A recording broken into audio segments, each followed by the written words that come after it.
On a warm, peaceful afternoon, when sunlight stretched across the diner parking lot in soft golden streaks, something heartbreaking unfolded.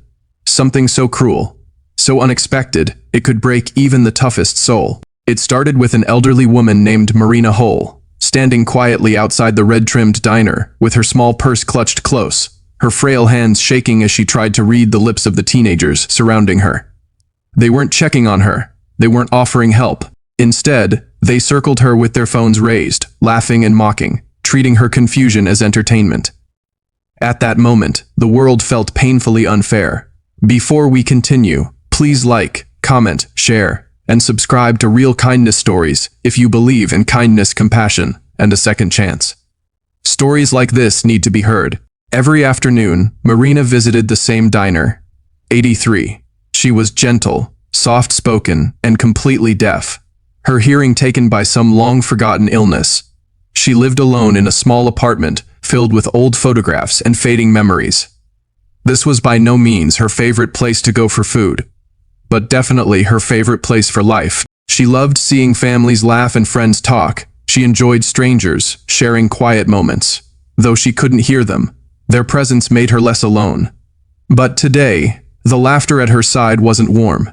It wasn't kind. The group of teenagers that moved toward her, led by a boy named Troy Maddox, the kind of guy who spoke loudly, but had very little inside, wasn't here to be friendly.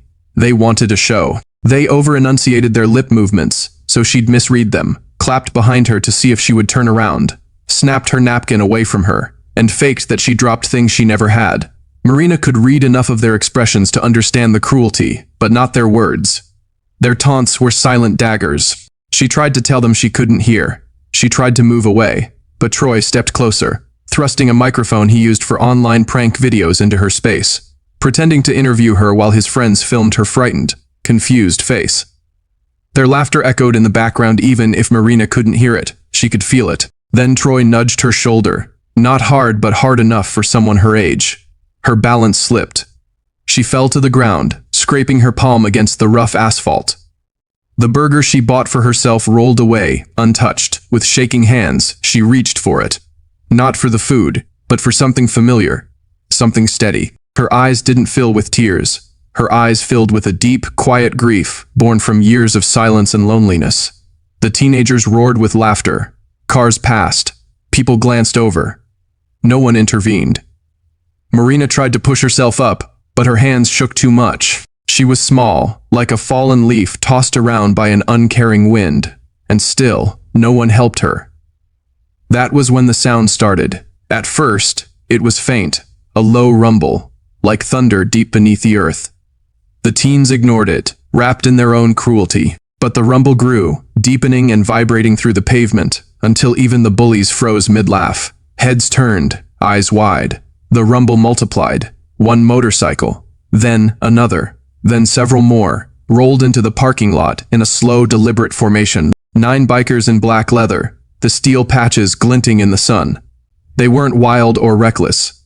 They rode with purpose, like a moving shield forged from engines and grit. Its vest said, Guardians of Solace, a local biker club that helped out elderly residents, veterans, and any other people who lived alone. At the front of the group rode a towering man with a long white beard, the end neatly braided. The man's name was Rogan Vale, a man people in town whispered about, gentle until pushed, calm until justice was threatened. And the moment Rogan saw Marina lying on the asphalt, something shifted behind his eyes. He didn't need to hear what happened. Pain looks the same in every language, and disrespect looks even worse. Rogan killed his bike and stepped forward with a slow, controlled fury that seemed to weigh the air down around him. His boots hit the ground in a rhythmic thud. Thud as he walked, casting a shadow over Troy and his friends like a warning carved out of sunlight. Behind him, the rest of the bikers fanned out in a wide protective arc, interposing between Marina and the teens that had tormented her. Troy tried to speak, tried to laugh it all off, but his voice wavered. And before he could offer a single excuse, Rogan crouched down beside Marina with surprising gentleness. He placed a steady hand behind her back and helped her sit upright. Then he picked up her fallen burger with the kind of care someone might use when handling something fragile, something precious. Marina looked up at him, first confused, then relieved, then overtaken with a quiet emotion she hadn't felt in a very long time. The feeling of being seen. Rogan wasn't angry at her. He was angry for her. He got up slowly, turning to the teens, his face hardening into something unbreakable. The ensuing silence was louder than any scream. The boys lowered their phones, shame washing over them. They had expected a victim.